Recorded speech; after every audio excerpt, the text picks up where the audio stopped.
And the popularity of books like this, which frankly I mean are not worth the money spent on them. I used to read them in, it's just a bad habit that I've kept reading them on the hope that I'll read something new or something that I actually can learn from. But after a while, I just got so tired of it because there's nothing, absolutely nothing in there. So I stopped buying or reading Islamophobia stuff. But this rise, the surge in the legitimation of prejudice talk. I mean, imagine if someone would stand with a sign. Why actually say imagine? Just recently we had at UCLA a Caucasian woman who appeared on YouTube, saying some racist things about Asians, and a rant about Asians. And the chancellor sent around a letter basically saying we take. Now, when I compare what this woman said about Asians to what I've heard said about Muslims at UCLA, I mean, about Muslims is a million times worse. I mean, she said that something to the effect that, and I don't minimize her hateful speech, but it is a problematic when you find the chancellor of your university responding to one form of hate speech, but oblivious to another form of hate speech. When I was in law school,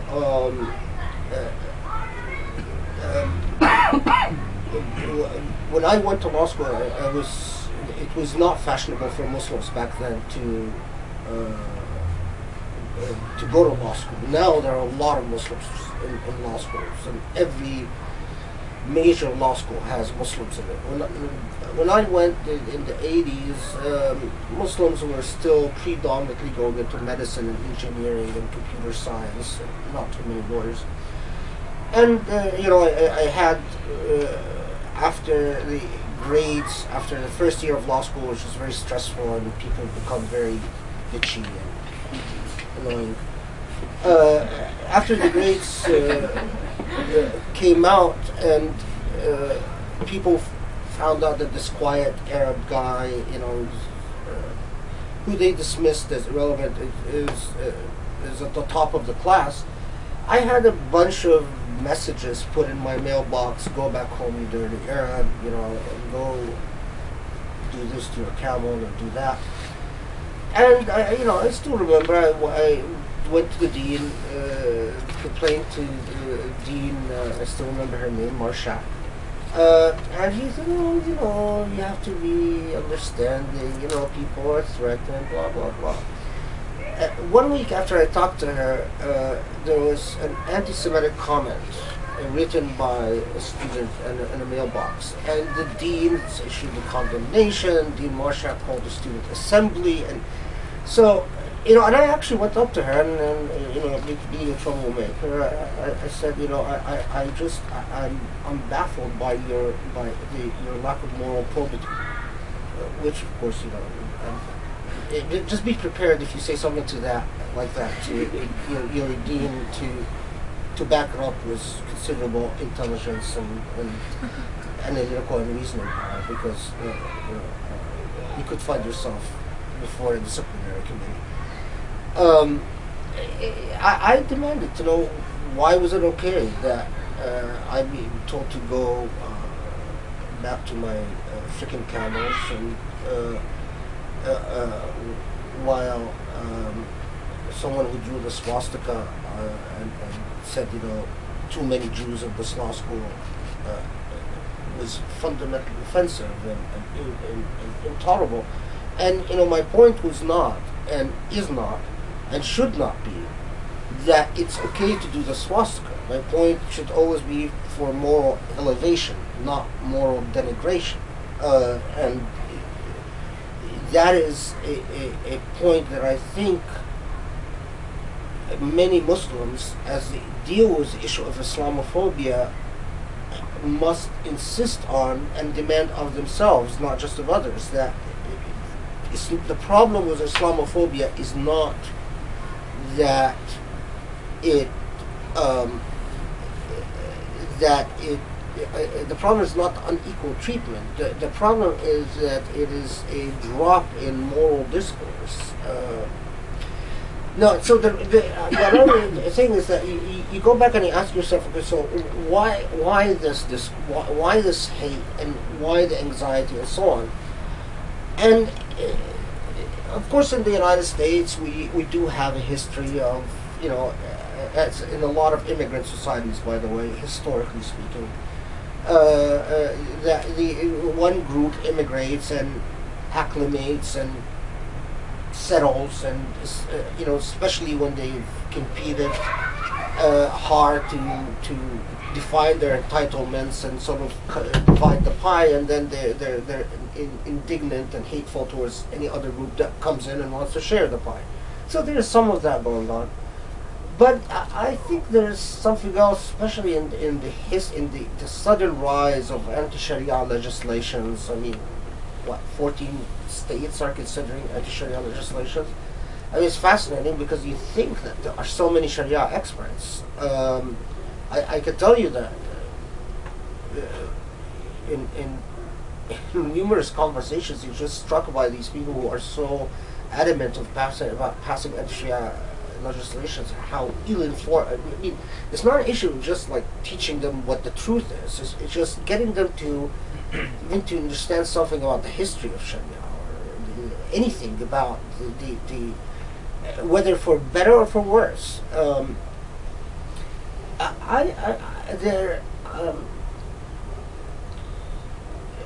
This is controversial. I mean, and I'm getting ready to leave tomorrow to a lecture in Villanova, so I can report how it goes when I throw in this thesis at the first opportunity I get. I think there's a lot of guilty and subconscious guilty conscience towards Muslims, especially in the wake of Iraq and Afghanistan, and I this is something I've noticed historically, and I starting to suspect that it's going on here. When you're engaged in a war, I mean, one, it's the typical thing that you engage in, human beings engage in a war dance, you know, a hype where you demonize your enemy. But in an unequal war where you are slaughtering your enemy for a very long time, it is very difficult for the human psyche to continue a systematic process of denigrating or of denying the worth or the selfhood of the other without rationalizing it, philosophizing it. So forget today, I mean, observe, reflect on something just as simple and interesting, in my view, and I find odd things interesting, that's true, but our culture vis-a-vis Native Americans. I'm just following the news about the launching of 100 Tomahawk missiles against Libyans and so on. Qaddafi's regime. Okay, well, why do we call certain symbolic constructs in our society by, like, the Redskins, which is an offensive name in itself, or Tomahawk missiles? Have you ever thought? Have you ever pondered that? Why do we bring up the symbol of the American native? The Native American Indian in the context of sports or war, which is a form of sports, if you control, if power is very unequal. What type of inherited cultural milieu and consciousness do we carry towards this element. You find the same thing in every.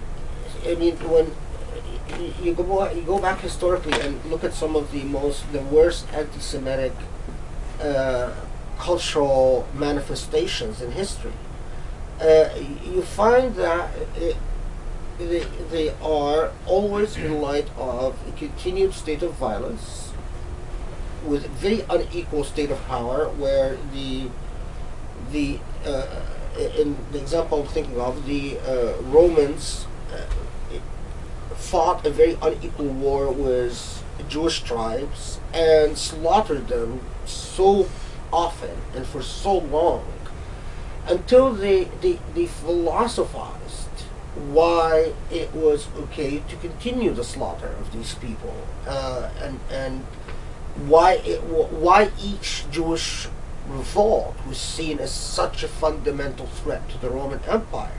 We see this now. Interestingly, we see a very different dynamic when Persians posed an actual threat to Romans. Here, it was not a discourse of hegemony and dominance. It was more a discourse of exaggerated mythologies. You know, the way we talked about the Soviets when they were a threat. We didn't see the Soviet as fundamentally inferior. We saw we turned the Soviet into sometimes a larger than life threat. You know, and one final point about this: if you notice how people, well, here's this slide. I'm not sure you know this, but if you've read into about the history of slavery and slavery narratives, and how slave owners would eventually react to their slaves, or in societies that have maids and servants. Again, the same power dynamic. Eventually,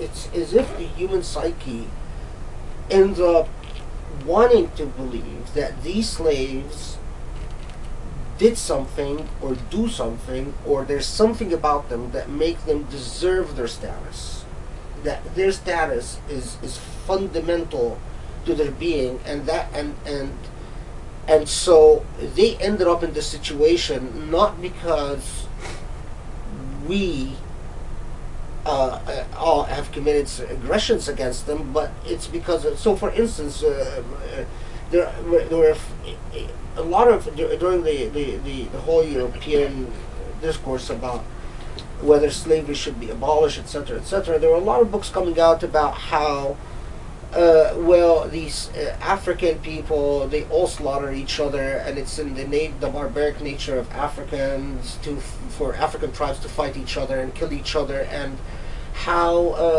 these Africans enslaved each other anyway, and you know, it was intellectualized racism, very much like the form we see with Islamophobia, but fundamentally it grew out of this power dynamics that you don't want to confront the reality that you could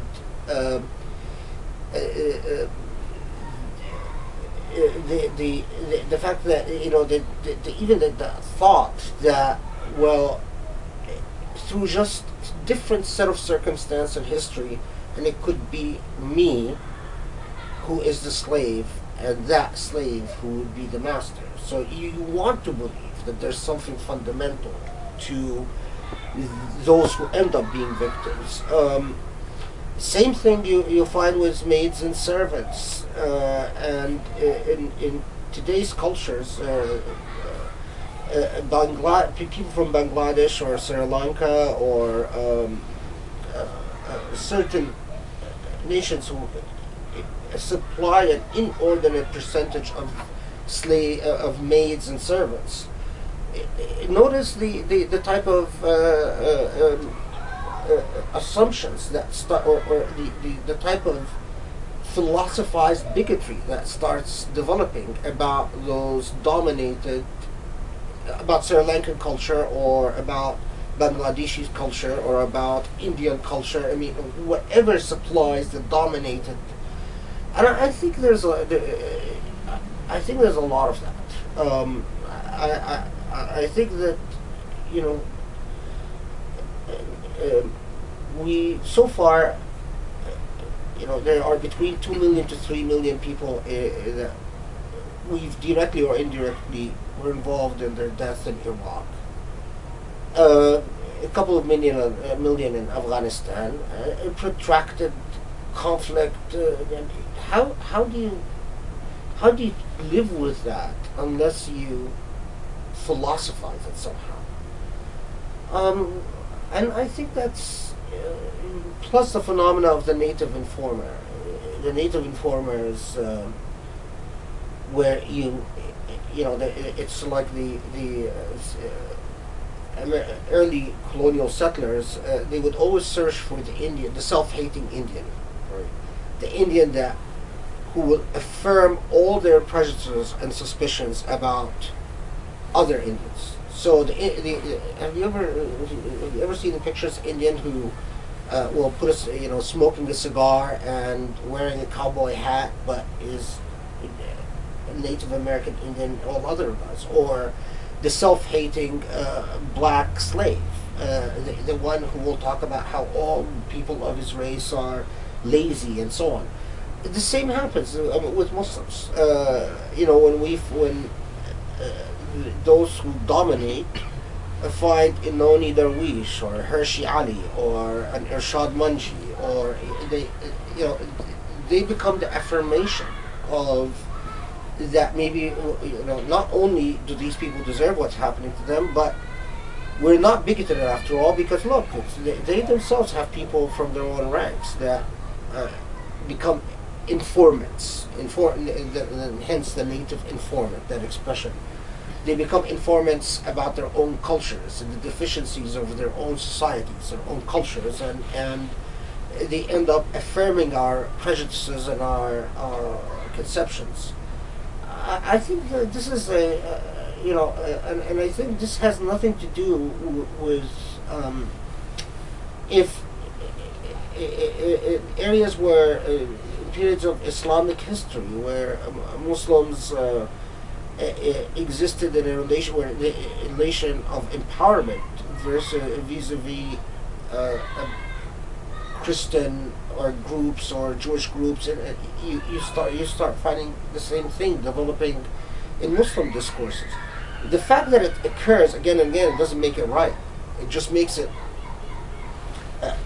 It makes evil.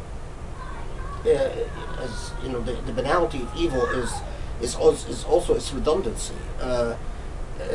Just because we tend to repeat the same patterns of evil over and over, it doesn't mean that we should accept them. But to start addressing something wrong, you have to first unpack it. You have to attempt to understand it. There are a few people, maybe like yourself, maybe not. I don't know, who I think are informed by counter discourse. I mean, so for instance, I write a book about Islam that talks to the common person. I wrote one such book, The Great Theft, and they'll read the book and say, "Aha! I used to think Irshad Manji or Hershey Ali is the right was the true representative of Islam, but now I read The Great Theft and I've changed my mind completely." It's possible, but that's not the common thing. That people normally. It is much more likely if you get people to understand the source of their anxiety and the source of their impatience and the source of their own bigotry. Then you might start actually making a difference and countering these prejudices and so on. Anyway, well, one of the interesting things, think of at least for the Muslims here, a lot of Muslim women, although they grow up surrounded by various models of of Muslim womanhood, it, often you'll find that what ends up impacting your conscience and leaving an imprint, even as an insider to the tradition, are the image that start that. Let me rephrase it. I mean, I often wonder, why is it so many Muslim women, although they might have grown up surrounded by various models of womanhood in Islam. I mean, they've seen the educated woman, they've seen the empowered woman, they've seen the woman who dominates her husband, they've seen the woman who's subservient to her husband, they've seen, they grew up in communities where, some, they hear of horror stories of wives who completely control their husbands, and other stories where husbands completely control their women. Why is it that what ends up lasting, impacting their psyche, is what affirms the dominant narrative? Why is it that they end up feeling that what they need to respond to is the threat of the dominated Muslim woman? Does this have anything to do really with the Muslim experience, or does it have to do with what type of gaze is placed by the public? So I know a lot of people from conservative Jewish communities in which definitely a Jewish woman grows up surrounded by models of patriarchy. Conservative Jewish groups where clearly the patriarchal male is the controlling one, the dominant one, or a context in which the rabbinic the authoritativeness of rabbinic institutions are close to women, and including things like leading prayer and so on and so forth, or even as representatives of authoritative interpreters of the Talmud, so as Talmudic scholars, closed off again to women, and yet that woman will not grow up, most often than not, at least in the United States, does not grow up feeling that as a Jewish woman she needs to apologize for all the models of patriarchal dominance that exist in her community. She feels that, well, okay, they represent themselves and I represent myself, right? I mean, and if you talk to her and say, what's the deal with these with the way Jewish women are X, Y, or Z, she'll consider this offensive, because she'll say, why are you asking me to account for the practices of people I know nothing about and are not part of my reality? But now compare this to the consciousness of a Muslim woman growing up. Muslim women, and again, you can ask Muslim women, don't take my word for it, do grow up feeling like they have something to prove. They have to prove that as a Muslim woman, they're not dominated, they're not oppressed, they're not, they have to talk about how, we Muslim women are not. Does this have anything to do with the dynamics of Islamic culture, or the Islamic particularities of the Islamic experience, or does it have to do with the hegemonic and dominant discourse that, or what I like the word gaze, sort of what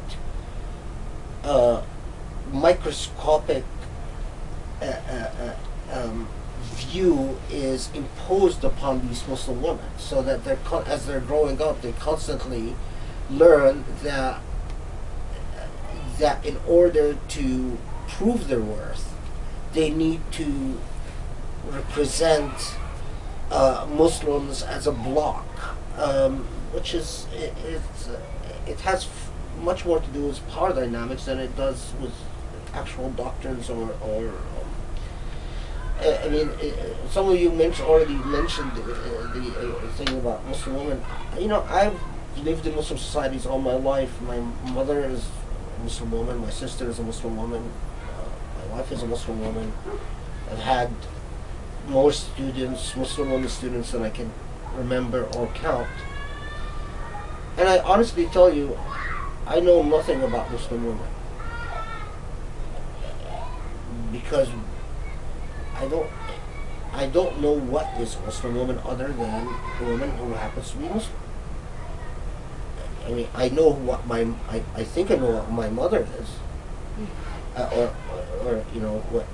I can talk about my mother. I can talk about my sister. I think I know my wife. You know, and that is always up to debate. You know, who knows if I know my students or not? A lot of them, you know, as each student who's Muslim has their own thing. You know, what can I? Then I ask myself, well, what can I say that's useful about Muslim women? I can talk about power dynamics in certain contexts, in certain societies, but to the extent that each Muslim woman is her own fully autonomous and fully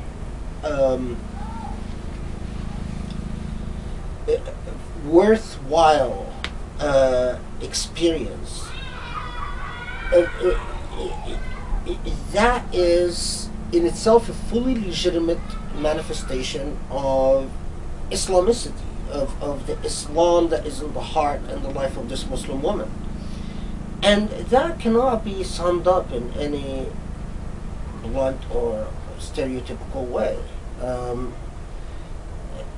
mean, the two of you all are Muslim women.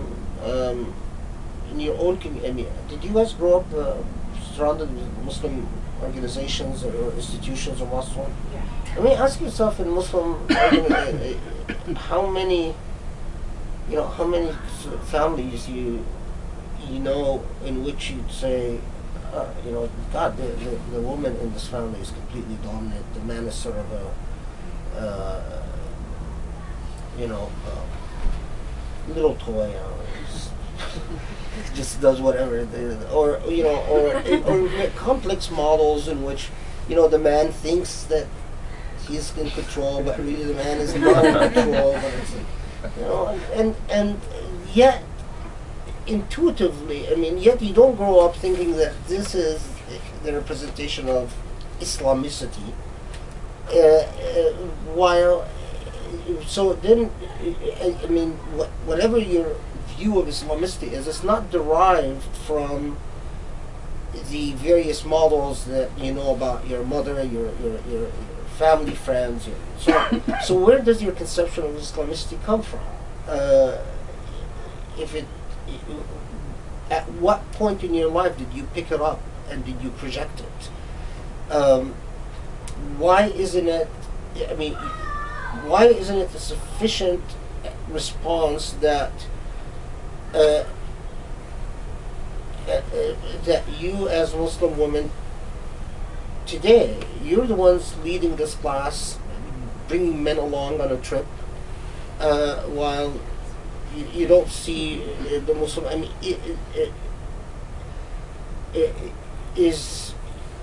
why isn't that assigned to some Islamic factor, as opposed to, let's say, in an Islamic center where you find a curtain set up, so on. All this just requires that it.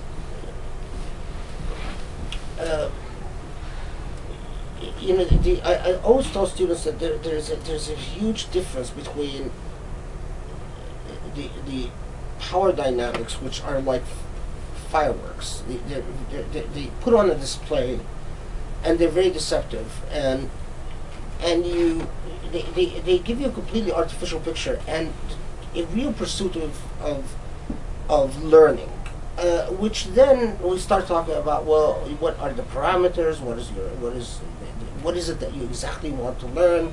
How do you define the topic? Um, and if you learn nothing more from your class than that Islam is as varied and as complex as there are Muslims in the world, and as the many historical experiences within Islam, I think that's quite an achievement in itself. Uh, I don't think there is any key that you're going to master that will unlock Muslim secrets to you, because there are no secrets and there are no keys to these secrets. Anyway, any questions? Comments? I actually have a comment. I think your example of the Muslim woman is an interesting one, and also applies to a lot of other examples of people, even if it's Muslim men or other minorities throughout history, that generally have this response where, well, I need to prove something to the opposing side, that what they're saying is not validated. And I was taking a social class, a gender studies class, which is interesting, and they attribute a lot of this sort of psyche to three main different, I guess, roots. One of them is like a micro level root, which is individual sort of internalization, or of the, you know, the stereotypes that you've grown up with and the things that you've seen, you actually internalize them. And the second one was a meso level, which is interactional. And so how you interact with other people really starts to affect how you think. And even if you don't necessarily believe what the people are saying, you will interact in a certain way so that you're not perceived negatively. And then the last level that they had was a macro level, which is a really large structural organizational level in which you're influenced. So I think it's interesting to look at identity from those three perspectives. And of course there's overlap with them, and a lot of them contribute to how you think and how you respond to people. But to be consciously aware of what things are affecting me and why am I interacting in a certain way might be one of the most helpful ways in order to combat this sort of defensive or apologetic mindset that I think plagues a lot of Muslims. I'd say a lot of minorities. And minorities in general too. Again, it goes back to this question of power dynamics, because the field of sociology is advanced enough, and anthropology, that we know that dominated groups internalize their domination, and you know, I think we also know just from psychology that if someone who's in a position of power tells to someone who is powered over that there are, you know, that often give an example that, you know, if you're told you're stupid often, then you start acting stupid, and if you're told you're smart, you start acting smart. There have been a lot of psychological tests done that conclusively prove that this is true. You know, groups of people that have been taken and treated as smart, they actually perform far more intelligently than groups of people who are taken and treated as. But the thing not tested for in psychology is how this internalization is even far more dramatic when coupled with power dynamics. Because it's one thing if someone who does not have power over you comes and says, for instance, you're so ugly, you're so ugly, you're so ugly. If you don't see this person as a source of authority, they might actually defy you in ways that surpasses them. But if they are seen as in a position of authority or authoritativeness, then you start becoming the embodiment of what you're told. You play it out. And a lot of, I mean, they're definitely one of the biggest issues that I have was young Muslims and is that they completely fit into the role of expected of them when they engage in apologetics, because they immediately feel that they are accused and they need to vindicate themselves and they need to defend themselves, and frankly there are certain accusations by their nature are circular in their logical structure, so that you cannot disprove. I mean, it's like the often given example. How many times do you beat your wife? No matter how many times you say I don't beat my wife, your credibility is already gone just by the phrasing of the question. The minute you say, well, I beat my wife 0 times, you've lost the game, because you've accepted the